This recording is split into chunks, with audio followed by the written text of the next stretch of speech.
दोस्तों अगर आप योनो एसबीआई एप्लीकेशन को यूज करते हैं तो दोस्तों योनो एसबीआई एप्लीकेशन में इन 5 फीचर के बारे में आपको पता होना चाहिए। क्योंकि दोस्तों अगर आप इन 5 फीचर के बारे में जान जाते हैं तो ये फीचर आपको हमेशा काम आने वाले हैं।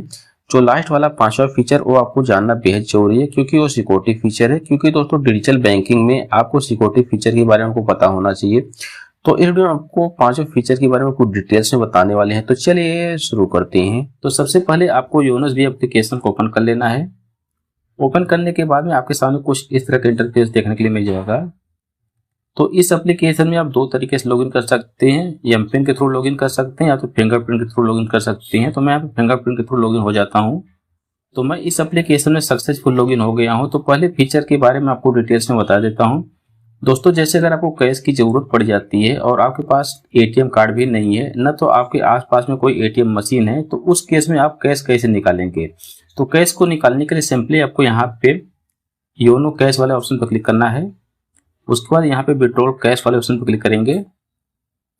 उसके बाद यहाँ पर आपके सामने दो ऑप्शन देखने को मिल जाएगा, एटीएम का और यहाँ पे सीएसपी का। अगर आपके पास एटीएम कार्ड नहीं है तो भी आप यहाँ से प्रोसेस करके आप एटीएम मशीन पर जाकर कैश विड्रॉल कर सकते हैं। अगर मान लो कि आपके पास जो एटीएम कार्ड भी नहीं है न तो आपके आसपास में कोई एटीएम मशीन है, तो उस केस में आपको यहाँ पे सीएसपी वाले ऑप्शन पे क्लिक करना है। यानी कि आपको एसबीआई के किसी भी सीएसपी पॉइंट पे आप जाएंगे, वहां पर जाने के बाद यहाँ से आपको प्रोसेस करना होगा। प्रोसेस जैसे अगर आपको 500, 1000 या 2000 या 10,000 आपको कितना भी पैसा कैश निकालना है, तो सिंपली जैसे मैं यहाँ पे 500 रुपये यहाँ पे सेलेक्ट कर देता हूँ तो यहाँ 500 रुपये यहाँ पे एंटर हो जाएगा।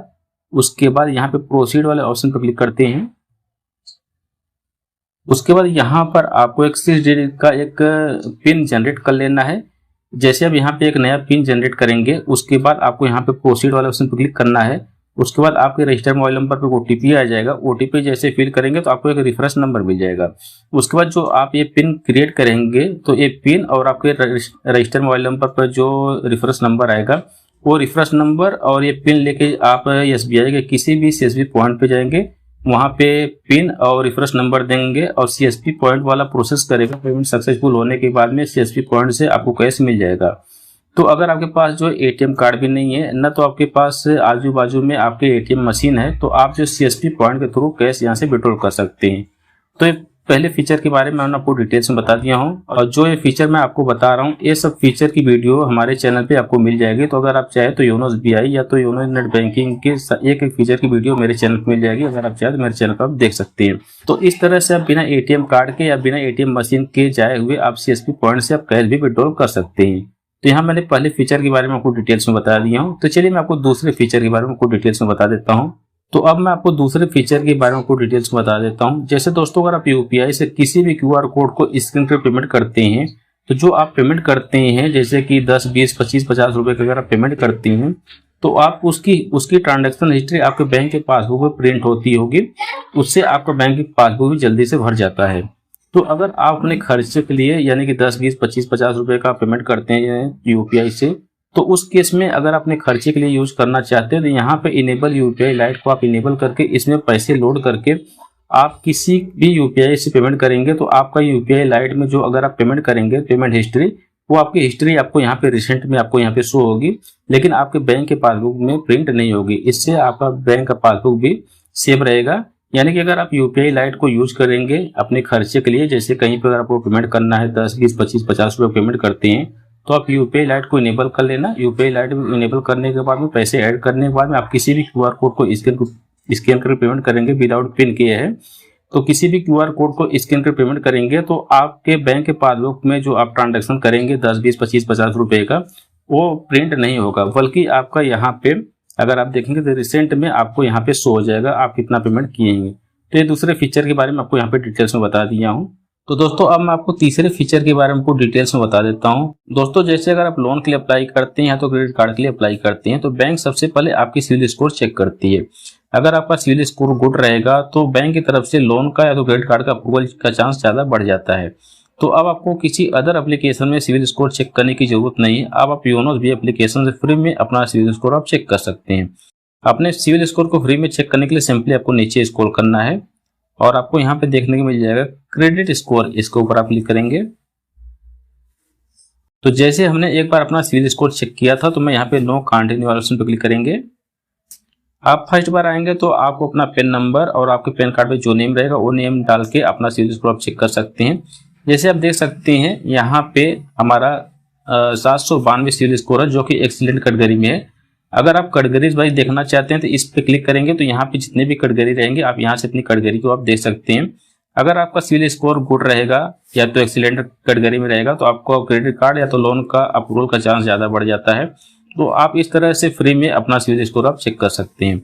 तो चलिए मैं आपको चौथे फीचर के बारे में आपको डिटेल्स में बता देता हूँ। यहाँ से बैक करेंगे तो चलिए मैं आपको चौथे फीचर के बारे में आपको डिटेल्स में बता देता हूँ। दोस्तों, अगर आप यूपीआई से किसी भी क्यूआर कोड को स्कैन कर पेमेंट करते हैं तो सबसे पहले आपको योनो एसबीआई एप्लीकेशन में लॉगिन करना होता है।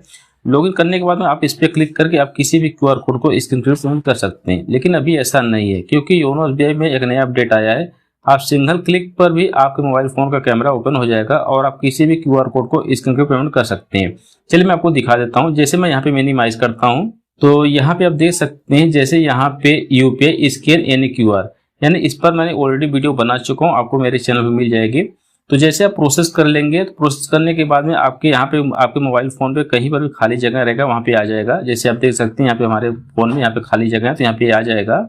उसके बाद आपको सिंगल क्लिक आप करेंगे तो आपके मोबाइल फोन का कैमरा ओपन हो जाएगा। मैं आपको यहाँ पे लाइव दिखा रहा हूँ। जैसे मैं इस पर क्लिक करता हूँ तो आप यहाँ देख सकते हैं, यहाँ पे सिंगल क्लिक पर भी यहाँ पे हमारे मोबाइल फोन का कैमरा ओपन हो जाएगा। अब आप किसी भी क्यूआर कोड को स्कैन कर पेमेंट कर सकते हैं। अब आपको योनो एसबीआई एप्लीकेशन में बार बार लॉगिन करने की जरूरत नहीं पड़ेगी, जो कि ये नया अपडेट आया है। तो ये जो है योनो एसबीआई का यूपीआई का शॉर्टकट तरीका है। तो आप इस तरह से आप किसी भी क्यूआर कोड को स्कैन कर पेमेंट कर सकते हैं। तो दोस्तों अब बात करते हैं पांचवें फीचर यानी आखिरी फीचर की, जो कि सिक्योरिटी फीचर के बारे में मैंने आपको बताया था।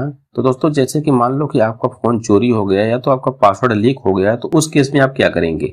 जैसे अगर आपका पासवर्ड लीक हो गया तो आप उस केस में क्या करेंगे। इसके लिए आपको नीचे स्क्रॉल करना है और आपको यहाँ पे दिखाई देगा इस सिक्योर लॉक का, इसके ऊपर आप क्लिक करेंगे तो यहाँ पे आपके सामने तीन ऑप्शन देखने को मिल जाएगा, योनो का, डेबिट कार्ड का, यूपीआई का। जैसे कि मान लो कि अगर आपका पासवर्ड लीक हो गया, किसी को पता चल गया आपका पासवर्ड, तो उस केस में आप क्या करेंगे। इसके लिए आप अपने अकाउंट को टेम्परेरी लॉक कर सकते हैं। लॉक करने के लिए सिंपली आप यहाँ पे योनो वाले ऑप्शन पे क्लिक करेंगे और यहाँ पे क्लिक करेंगे सेविंग अकाउंट वाले ऑप्शन पे, इस पर टिक करेंगे और आप यहाँ से अपने अकाउंट को यहाँ पे लॉक कर सकते हैं। अगर आपने लॉक कर दिया है तो यहाँ पे लॉकेड अकाउंट पे क्लिक करेंगे तो यहाँ पर आपका अकाउंट शो हो जाएगा और यहीं से आप अनलॉक भी कर सकते हैं। तो पहला काम आपको एक कर लेना है अगर आपका पासवर्ड लीक हो गया तो। दूसरा, अपने डेबिट कार्ड को टेम्परेरी यहाँ से लॉक कर सकते हैं। इसके ऊपर आप क्लिक करेंगे और यहाँ पर आपका डेबिट कार्ड शो होगा, तो यहाँ से आप अपने डेबिट कार्ड को टेम्परेरी यहाँ से ब्लॉक कर सकते हैं। उसके बाद यहाँ पर है यूपीआई। अगर आप यूपीआई वाले ऑप्शन पर क्लिक करते हैं तो आपने यूपीआई को यहाँ से आप डिसेबल कर सकते हैं। यानी अगर आपको आपका पासवर्ड लीक हो गया और आपके अकाउंट के साथ में कोई एक्टिविटी हो रही है तो आप इस तरह से अपने अकाउंट को आप यहाँ से लॉक कर सकते हैं। ओके, उसके बाद आप बात करते हैं कि जैसे अगर आपका मोबाइल फोन चोरी हो गया, गुम हो गया, तो उस केस में आप क्या करेंगे। दोस्तों मैं आपको बता दूं कि जैसे अगर आपका मोबाइल फोन चोरी हो गया या गुम हो गया तो सबसे पहले आपको अपने सिम को बंद कराना है। जैसे अगर अपने सिम को बंद करा देंगे तो आपके नंबर पर ओटीपी नहीं आएगा, तो इससे आपका अकाउंट सेफ रहेगा। और दूसरी चीज ये आपको करना है कि आपको एसबीआई के कस्टमर केयर से फोन करके अपने अकाउंट को टेम्परेरी लॉक करा देना है। दो काम आप जैसे कर लेंगे तो आपका अकाउंट और पैसा दोनों सेफ रहेगा। जब आप एक नया सिम ले लेंगे, सिम लेने के बाद में आप यहीं से जो लॉकेट अकाउंट है इस पे क्लिक करेंगे तो आपका अकाउंट शो हो जाएगा। उसके बाद अपने अकाउंट को आप यहाँ से अनलॉक भी कर सकते हैं। दोस्तों यहाँ मैंने आपको पांचों फीचर के बारे में कुछ डिटेल्स में बता दिया हूँ। फिर भी आपके मन में कोई डाउट या क्वेश्चन हो तो हमें कमेंट करके पूछ सकते हैं। अगर आपको वीडियो पसंद है वीडियो लाइक जरूर करना, चैनल पे चैनल को सब्सक्राइब करो और नोटिफिकेशन ऑन कर लें। Thank you watching the video.